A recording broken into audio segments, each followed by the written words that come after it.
en San Mateo capítulo 7, versículo 1. Esta mañana yo quisiera que sea una mañana muy especial en la que examinemos qué es lo que la Biblia enseña, procurando que usted también, por favor, preste mucha atención, porque es importante. Dice, Mateo les decía, capítulo 7, no juzguéis para que no seáis juzgados. En una conversación, una persona dijo: ustedes se enteraron ya que la persona fulana de tal finalmente declaró su homosexualidad. Y la otra persona dijo: ¿quién es usted para juzgar? A fin de cuentas, ¿quién de nosotros es perfecto? Ninguno de nosotros, dijo, tiene el derecho de sentarnos a juzgar lo que los otros hacen con su vida propia. Nadie de nosotros tiene derecho. Y si usted ha prestado atención a cómo es que la sociedad se desarrolla, usted verá que la palabra o la frase ¿tú quién eres para juzgar? La va a encontrar en todos los ámbitos. ¿Tú quién eres, por ejemplo, para juzgar si se deben aprobar las relaciones entre dos personas del mismo sexo cuando tú no sabes si ellos se aman de verdad? ¿Quién es usted para decir si los testigos de Jehová son o no hijos de Dios? ¿Por qué los creyentes no son capaces de juzgar si un mormón es o no es cristiano? ¿Por qué no somos capaces de hacer eso? Porque ¿quién es usted para juzgar? ¿Quién es usted para juzgar si un artista X es o no es cristiano? Si es o no un apóstata. ¿Quién es usted para juzgar? ¿Quién es usted para decidir o para dar un juicio si una persona X irá al cielo o no? Todas las veces que nosotros tocamos el tema de juzgar, vamos a encontrar dos posiciones básicas. La primera es las personas que no están dispuestas a emitir ningún juicio. Son personas que se manejan bajo la filosofía vive y deja vivir, aunque ellos dicen que harán esto solamente en asuntos que no se consideren pecados de agresiones serias o delitos. Un asesinato, por ejemplo, ellos emitirían un juicio, pero si no, entonces ellos dicen: todo ser humano tiene la capacidad de elegir, vean lo delicado de esto, de elegir sus propios valores y su estilo de vida, y ni la iglesia ni nadie en absoluto tiene derecho a juzgarlos. Ellos pueden decidir qué quieren hacer. Entonces les decía, cuando hablamos de juzgar o de emitir juicios, tenemos dos posturas. La primera, estas personas con una filosofía ostracista, diciendo: yo vivo y dejo vivir. Otros tomando una letra de una canción de John Lennon, dicen: let it be, déjalo ser. Esa filosofía es: cada quien lo suyo, mientras tú en tu universo personal hagas lo que quieras, déjame en paz. Cada quien lo suyo. El otro grupo de personas son todo lo contrario, son personas que en todo tiempo están dispuestos a juzgar. Parece que cada mañana se levantan y afilan sus flechas para identificar quién es la persona que merece ser juzgada. Estas personas están prestas para decir qué es lo que ellos creen que Dios piensa acerca de lo que otras personas hacen, aunque no les estén preguntando. Generalmente estas personas son muy críticas y ellos juzgan lamentablemente con actitudes equivocadas. Y con razones no válidas. ¿Por qué? Porque tienen deseos profundos de juzgar. Este grupo de personas muchas veces juzga a otros no por causa de una transgresión real de la conducta, sino por imaginaciones o dichos de otros. Generalmente son personas insatisfechas consigo mismas, son personas que sienten rabia y resentimiento hacia otras personas porque según ellos no hacen lo que ellos creen que es correcto. Mateo capítulo 7, versículo 1 que leímos dice: no juzguen para que no sean juzgados, porque el juicio con que juzgáis, con ese juicio seréis juzgados, y con la medida con que medís, os será medido. ¿Qué fue lo que el Señor dijo con esas palabras, o quiso decir con esas palabras? Quiso decir que absolutamente no debemos ni podemos, bajo ninguna circunstancia, emitir ningún juicio solamente para que no se nos regrese. Yo creo que no, ese no era el objetivo. Obviamente sí está diciendo el Señor: no juzguéis para que no seáis juzgados, o con la medida con que ustedes juzguen se les volverá a medir. Pero no sonaría demasiado proteccionista nada más pensar que el Señor dijo que no lo hagamos para que no se nos regrese. O habría dicho el Señor que absolutamente no podemos emitir ningún juicio con tal de mantener un ambiente de paz en la iglesia. O está diciendo el Señor que debemos ser tolerantes y un poquito más tolerantes y muy tolerantes con las personas a fin de no tocar sus ámbitos personales. Si cualquiera de nosotros piensa esto, me parece que eso es ignorar el sentir de las palabras de Jesús. De hecho, si nosotros consideramos el contexto, recuerde usted que cuando leemos la Biblia es muy importante leer el contexto anterior y posterior. En este caso, el versículo 6 dice así: no deis lo santo a los perros, ni echéis vuestras perlas delante de los cerdos, no sea que las pisoteen y se vuelvan y los despedacen. Pregunta: ¿cómo podríamos obedecer estas instrucciones del Señor si no desarrollamos la capacidad de reconocer, de distinguir entre un perro y un cerdo? Es fuerte, dice el Señor: no deis lo santo a los perros, ni echéis vuestras perlas delante de los cerdos. Como yo no quiero emitir un juicio, entonces evito hacer una determinación acerca de si esa persona, porque obviamente el Señor no está hablando literalmente de los perros y los cerdos.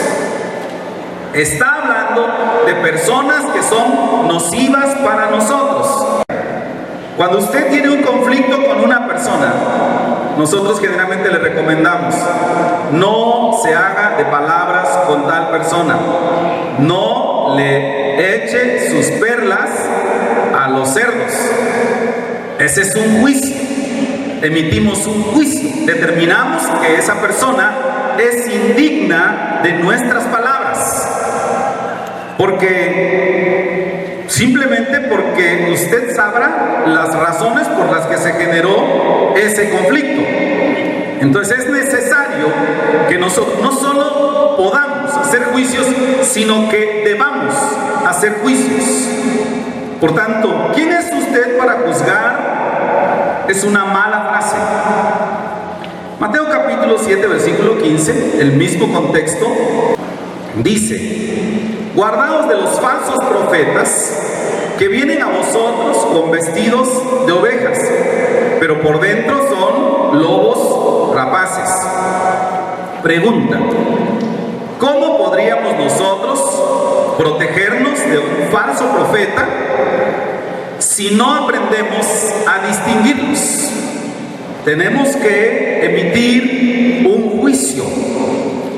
Tenemos que determinarlo en nuestra mente y en nuestro corazón, obviamente bajo ciertos parámetros que miraremos más adelante, pero estamos obligados, estamos requeridos por Dios a emitir un juicio. No podemos quedarnos con ¿quién es usted para juzgar? Versículo 21, todavía es más fuerte. No todo el que me dice Señor, Señor, entrará en el reino de los cielos, sino el que hace la voluntad de mi Padre que está en los cielos. Muchos me dirán en aquel día, Señor, ¿no profetizamos en tu nombre? Y en tu nombre echamos fuera demonios, y en tu nombre hicimos muchos milagros. Y entonces les declararé, nunca os conocí, apartaos de mí, hacedores de maldad. Ahora, esto es más fuerte porque quien está hablando es el Señor Jesús, y dice, habrá la necesidad de que ustedes juzguen no solamente asuntos externos a la iglesia, sino este asunto interno. Falsos profetas que, ¿cómo podríamos nosotros determinar esto, hermanos? Es un falso profeta que hace señales. Ya qué tremendo es eso. Dijo el Señor Jesús en Mateo 7, lo que acabamos de leer: habrá señales, maravillas, portentos, y sin embargo el Señor les dirá, apartados de mí, no os conozco. La sanidad no es una evidencia ni de salvación ni de inscripción en el libro de la vida. Debemos prestar mucha atención a eso. Y ahora, qué difícil nos la pone el Señor, ¿verdad? Porque dice, mira, ya está un falso profeta que dice cosas y hace, y quizás sea relativamente fácil distinguirlo, pero cuando este profeta hace señales, ¿verdad? Hasta sentimos miedo para juzgar si será bueno o será malo, pero tendríamos que aprender a distinguirlos. El apóstol San Pablo habló en 1 Corintios capítulo 5, habló de una situación que se dio en una iglesia en donde un muchacho tenía relaciones íntimas con su madre, lo cual molestó mucho a Pablo, y Pablo se enojó con la iglesia y les dijo, ustedes tendrían que haber juzgado ese caso. Pero la iglesia se mantenía, no queremos hacer un juicio. Tenían que haber hecho un juicio y determinar qué hacer con este hombre. Más adelante, en el capítulo 6, el apóstol Pablo habla del carácter tan fuerte que tiene la iglesia a los ojos de Dios para hacer un dictamen. Dice ahí que todos los conflictos entre los miembros de las iglesias deben ser resueltos en las iglesias. Porque dice el apóstol San Pablo, ustedes tienen la capacidad. Ahí está, versículo 2. ¿O no sabéis, de 1 Corintios 6, o no sabéis que los santos han de juzgar al mundo? Y si el mundo ha de ser juzgado por ustedes, ¿son ustedes indignos de juzgar cosas muy pequeñas? ¿O no saben que hemos de juzgar a los ángeles? Ay, Chihuahua, se está poniendo más difícil. ¿Tú quién eres para juzgar? Estoy insistiendo en esta frase que es mala, ¿me explico? Pero dice Pablo ahí, ¿o no saben que hemos de juzgar a los ángeles? ¿Cuánto más las cosas de esta vida? Si pues tenéis juicios sobre cosas de esta vida, ¿ponéis para juzgar a los que son de menor estima en la iglesia? Estos casos, Pablo dice, debieran ser tratados en la iglesia. La iglesia hace una asamblea y emite un juicio. Hermanos, si la iglesia necesita aprender las instrucciones para juzgar, hoy es el día que tiene que aprender. La iglesia debe considerar estas palabras de Jesús: no juzguéis para que no seáis juzgados. ¿Qué es lo que quiso decir Jesús?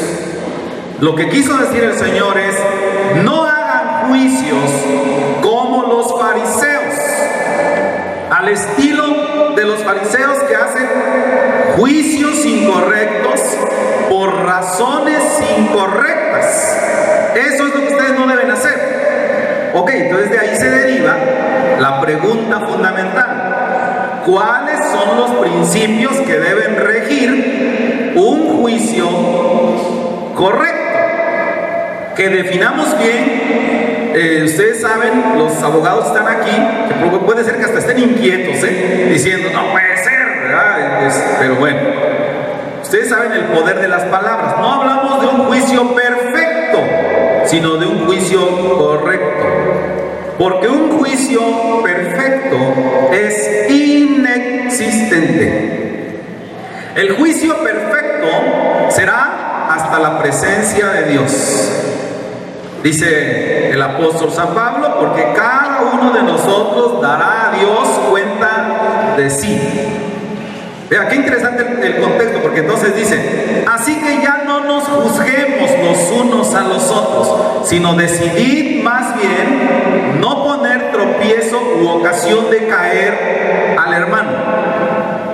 El contexto es distinto. Sin embargo, sí es importante que la iglesia sepa esto y aprenda.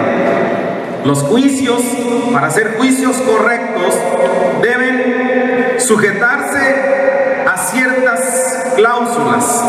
Y seguramente, pues quería decir esto: esta no es una ponencia de abogado, esta es una clase de iglesia, ¿no? Una lección para la iglesia, que obviamente no contiene todas las terminologías de la abogacía, porque tampoco es la pretensión. O sea, hacemos un juicio, usted revisa el caso, por ejemplo, de dos damas, dos mujeres que vinieron delante de Salomón con un bebé. Una de ellas era la mamá y una no, y estaban peleando porque el bebé murió, el de la otra murió mientras dormía. Y antes que se despertara su amiga, le quitó el bebé y decía: el que se murió es el tuyo, el vivo es el mío. ¿Lo recuerdan? Vinieron con Salomón. Así que Salomón dijo: no discutamos más, mitad y mitad. Lo partimos y la mitad se lo damos a uno y la mitad al otro. ¿Encuentra usted un término jurídico en todo lo que dijo Salomón? Yo no. De estos términos tan bonitos que usan los abogados. No hay estos términos. Nada más dijo mitad y mitad, cada quien un lado. Es difícil acomodar todo el ejemplo, pero en este caso la mamá verdadera dijo: no lo partan, mejor que se vaya. Es muy duro para mí, pero como es mi hijo, entonces hace ese tipo de juicio. Es complicadísimo entenderlo, pero Salomón no utiliza los términos jurídicos o legales, no sé cómo lo utilizan los abogados. Yo pondría como primer parámetro para aprender a juzgar: humildad y no superioridad. El juicio de los fariseos tenía como característica que ellos se consideraban superiores a las otras personas. Estaban ansiosos de juzgar por ese sentido de superioridad. Todas las veces que usted y yo nos colocamos en una posición de superioridad para emitir un juicio, estamos errados. Cuando se propicia en nosotros un regocijo por la bondad dada a otro, es otro parámetro que sabemos que estamos mal en nuestro juicio. Lucas capítulo 15. Hay la historia de un hombre malo. y uno bueno. Fíjense, eso es a nuestros ojos, ¿eh?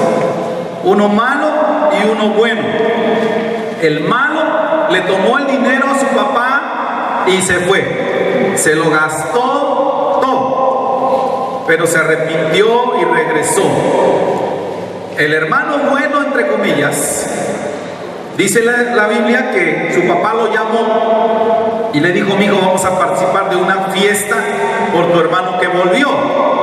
El hermano mayor tuvo una actitud farisaica, porque él hubiera preferido que su papá eliminara por completo a su hermano, no le diera nada más, no le diera anillo, no le diera túnica, no le diera sandalias, no le hiciera cena, porque el juicio del espíritu fariseo es un juicio que se regocija en que la persona que cometió un error reciba todo el castigo que se merece. Así que no nos gusta que las personas reciban misericordia. Así que usted piense en cualquier juicio en el que se está viendo envuelto.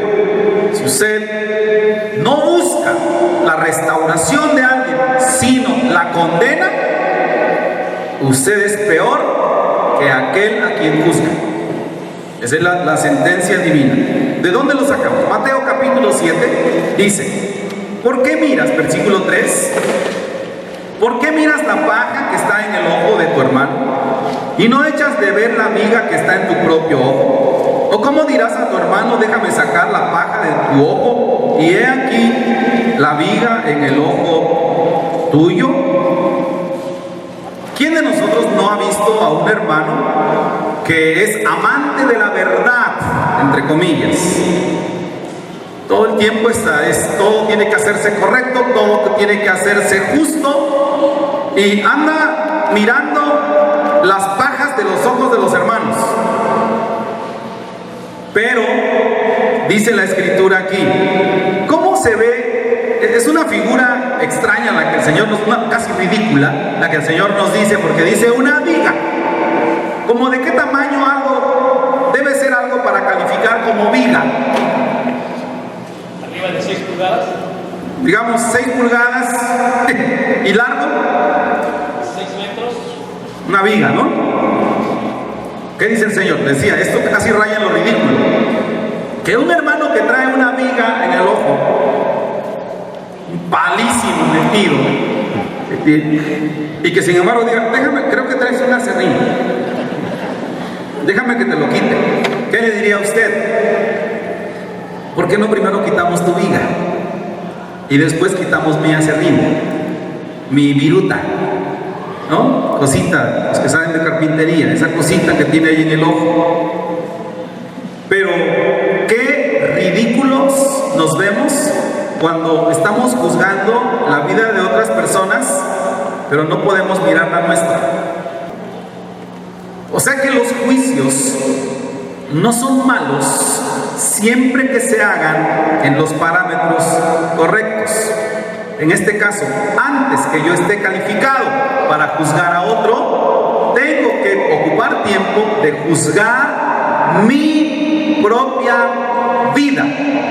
Entonces viene el Evangelio de San Juan y el Señor Jesús le dice, estoy pensando en San Juan capítulo 8, el Señor Jesús, la gente quiere juzgar y el Señor Jesús les dijo: no es que no puedan juzgar, juzguen todo lo que quieran, nada más que el que emita el primer juicio esté libre de pecado. El que esté libre de pecado, lance la primera piedra. Ay, Chihuahua, ahí sí está difícil la cosa, porque alguien juzga, por ejemplo: miren qué largo trae su cabello aquel, pero usted tiene larga la lengua. Así que si vamos a cortar, pues cortemos parejo. ¿No les parece justo? Ah, ¿verdad? Eso dice el Señor. Así que si este hombre de Mateo 7 fuera verdaderamente honesto, entonces ocuparía aún suficiente tiempo para juzgar su propia vida, De hecho, el apóstol San Pablo en 1 Corintios, cuando nos habla de la Santa Cena, habla de eso. Habla de aprender a juzgarnos a nosotros mismos, a examinarnos a nosotros mismos. Y una vez, hermanos, hagamos un ejemplo conmigo, que yo me quiero poner a juzgarlos a todos aquí parejito. Entonces me retiro. ¿A dónde se retiran para hacerse espirituales? Allá al monte, ¿no? Bueno, pero acá es que me retiro y trato con todos mis defectos, con todos mis detalles, con todas mis flaquezas.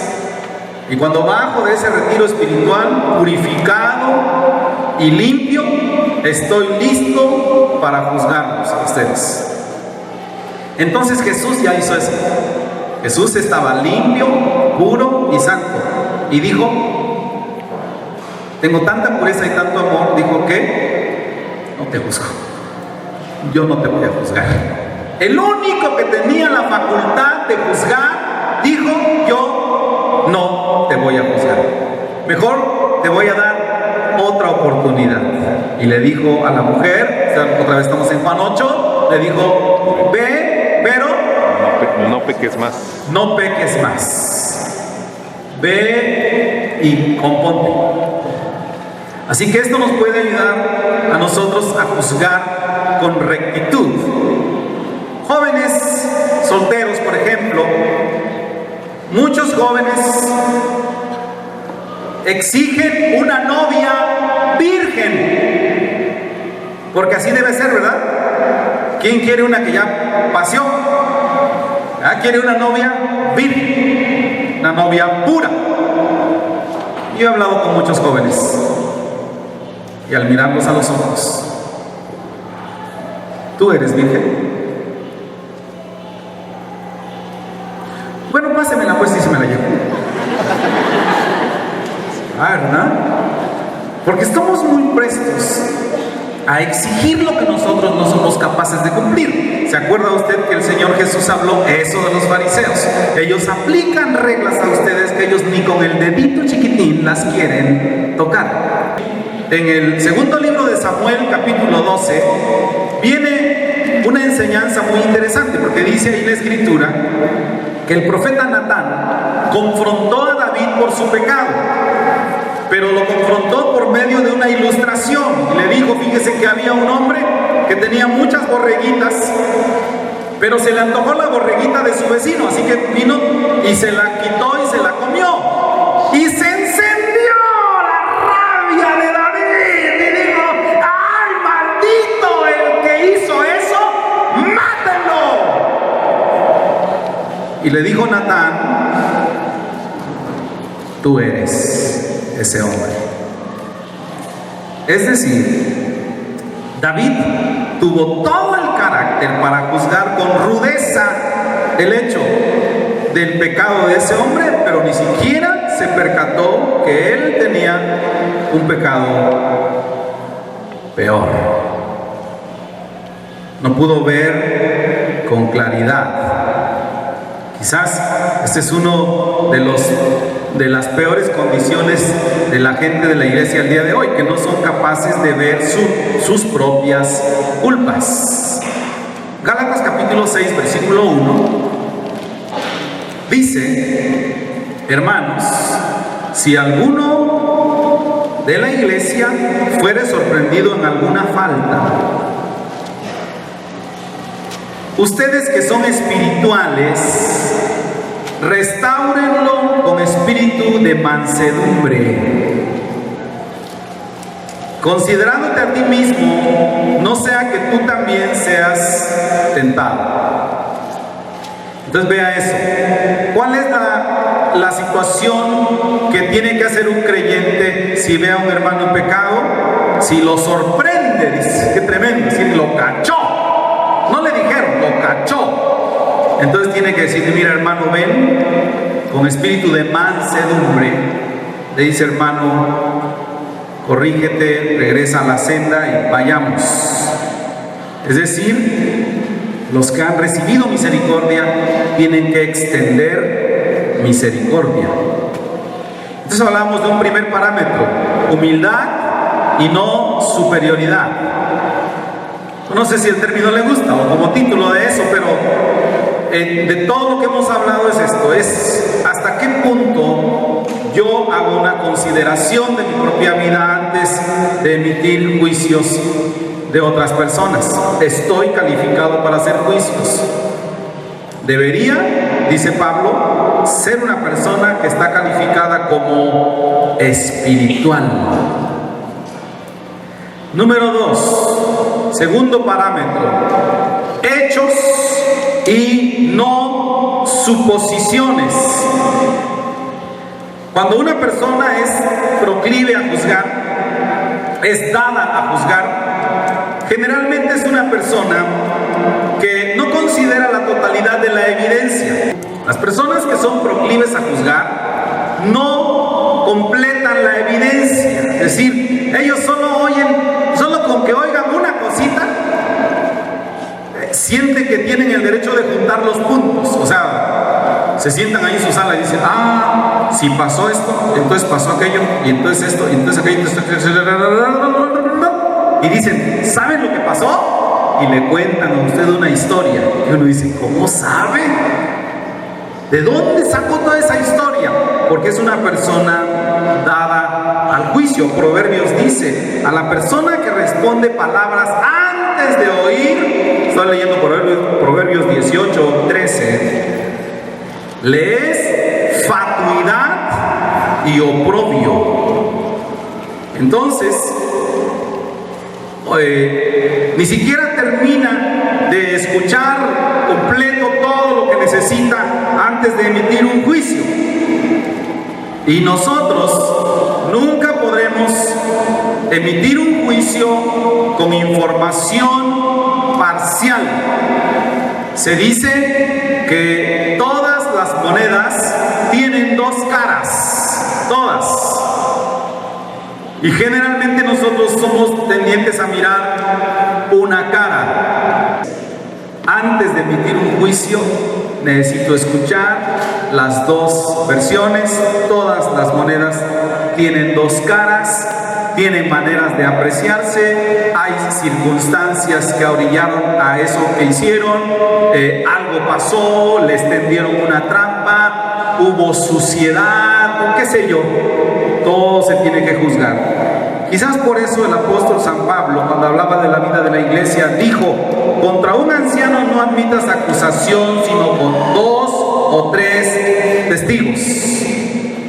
Es decir, en otras palabras, use la máxima cautela antes de emitir un juicio. Regreso otra vez al principio. ¿Podemos juzgar?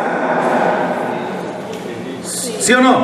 Sí. Es más, debemos juzgar, pero nuestros juicios tienen que ser correctos. Entonces, use la máxima cautela. Despacio, piense.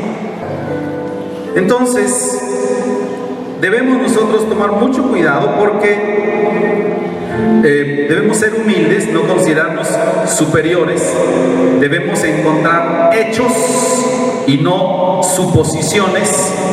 Y también debemos aprender a juzgar las palabras, que obviamente se escuchan, y las acciones, pero no los motivos. Los motivos del corazón solo los conoce Dios. Nosotros solamente podemos conocer lo que se ve o lo que se escucha, pero no sabemos los motivos de esa persona. Ejemplo,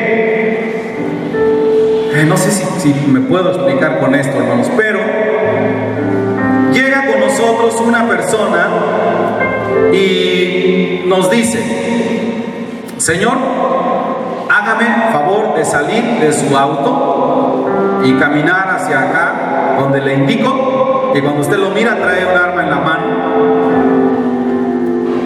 y le dice, quiero que me firme este documento X, y usted le dice, oiga, yo a usted no lo conozco. El hombre le dice, yo a usted tampoco, pero alguien tomó a mi nena y la tienen en un lugar y me han obligado a venir con usted a que usted me firme esos papeles.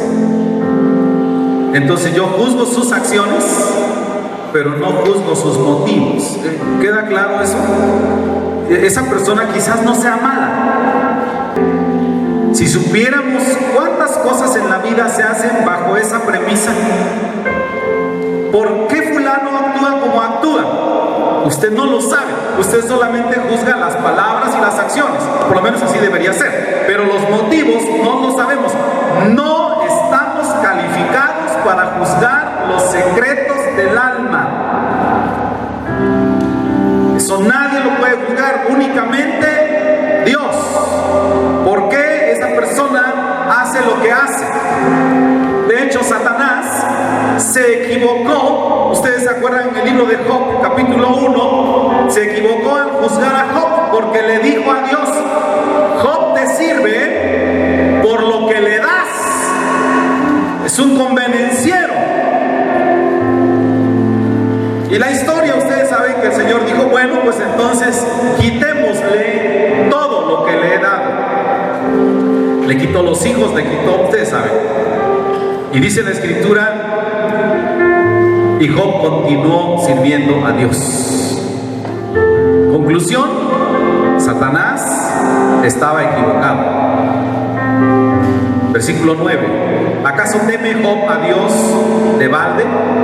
¿No le has cercado alrededor de él y a su casa y a todo lo que tiene? Es decir, no has protegido sus propiedades. Pero ahora extiende tu mano y toca lo que tiene y verás si no blasfema contra ti. ¡Wow! Así que Satanás se equivocó. Satanás es el maestro del juicio de las intenciones. Y nosotros no debemos seguir la corriente de Satanás, porque no podemos juzgar las intenciones del corazón. No sabemos.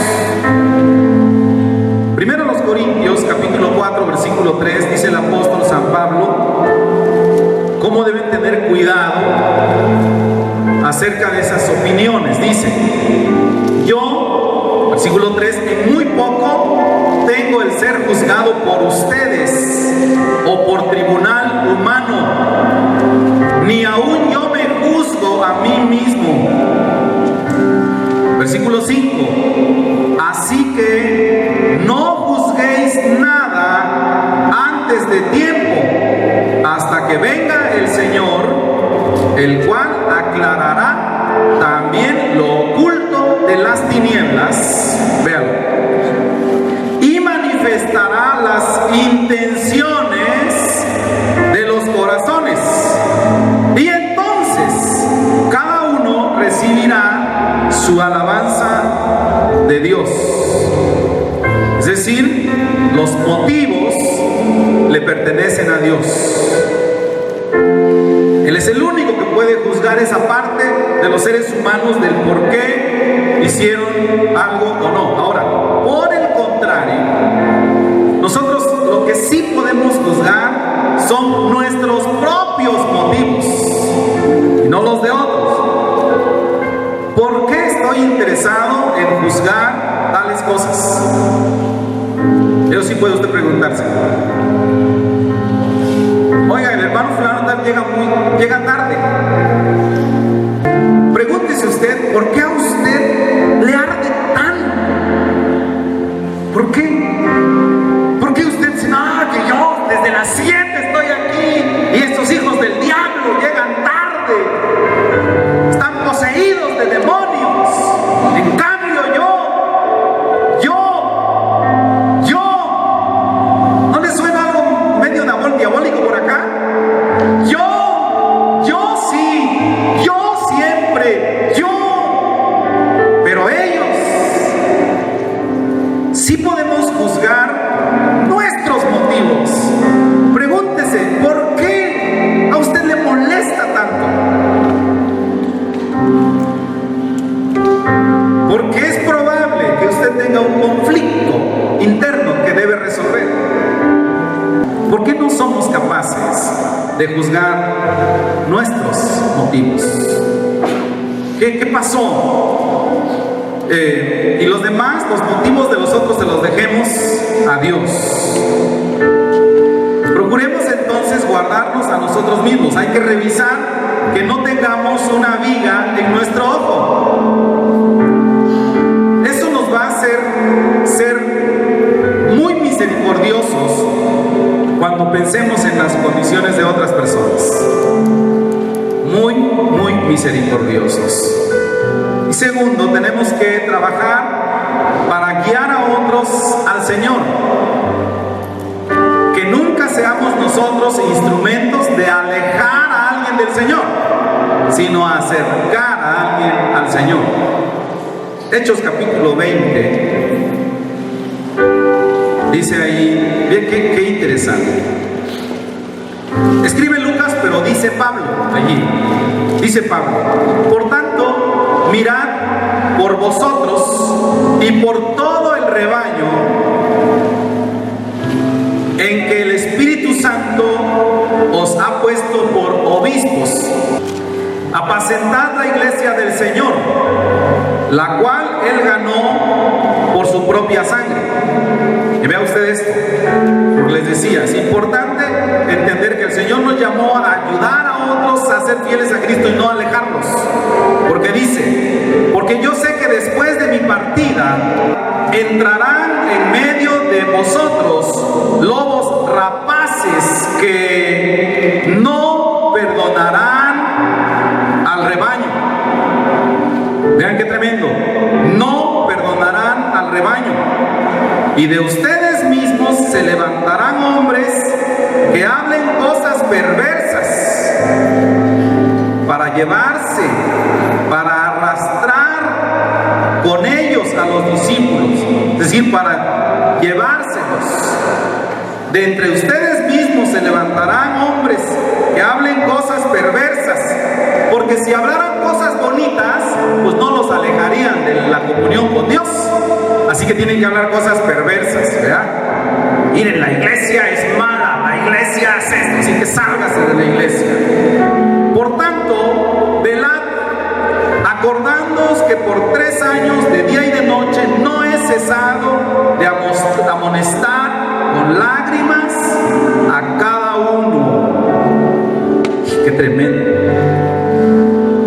¡Qué tremendo lo que dice el apóstol San Pablo aquí acerca de este tema! Palabras y acciones, pero no motivos. Y uno de los motivos que nosotros deberíamos tener siempre es lograr que alguien ame más al Señor. Siempre debemos ser factor de unidad y no de separación en nuestro juicio. Hermanos, jóvenes, antes que juzguen a sus papitos, piénsenlo 20 veces. No seamos factores de desunión, porque vendrán estos hombres que hablarán cosa perversa para llevarse con ellos a los discípulos. Velad. Juzguemos asuntos bíblicos y no preferencias. Tenemos que juzgar. Hay cosas, hermanos, que son bíblicamente definidas, que son malas. Y esas cosas pues no tenemos más bien vuelta de hoja, ¿verdad? Por ejemplo, asesinar a alguien, ¿será malo? Pues sí, eso está claro.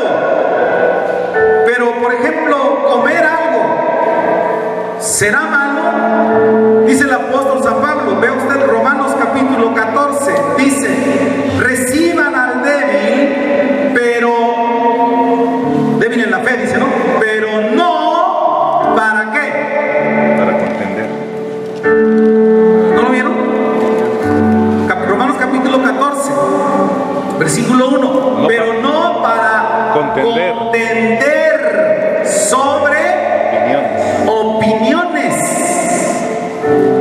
No discutan sobre opiniones. Tenemos que juzgar los asuntos que la Biblia determina que son buenos o son malos, pero no los asuntos que es su opinión. Solo podemos juzgar las cosas que están claramente establecidas en la Biblia. Y difícilmente nos podemos enfrascar en opiniones. Entonces, yo soy vegano. Ya me gusta comer verduras. Pues cómaselas. El problema del vegano no es que sea vegano. Yo he comido con cantidad de veganos. El problema no es que seamos, el problema es que nos sentamos y comemos. Así que yo agarro mi bistec y el vegano dice: ¿se va a comer eso, pastor?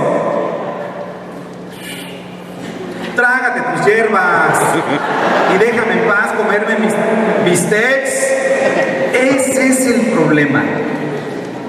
No que tenga sus opiniones, sino que todos están juzgando.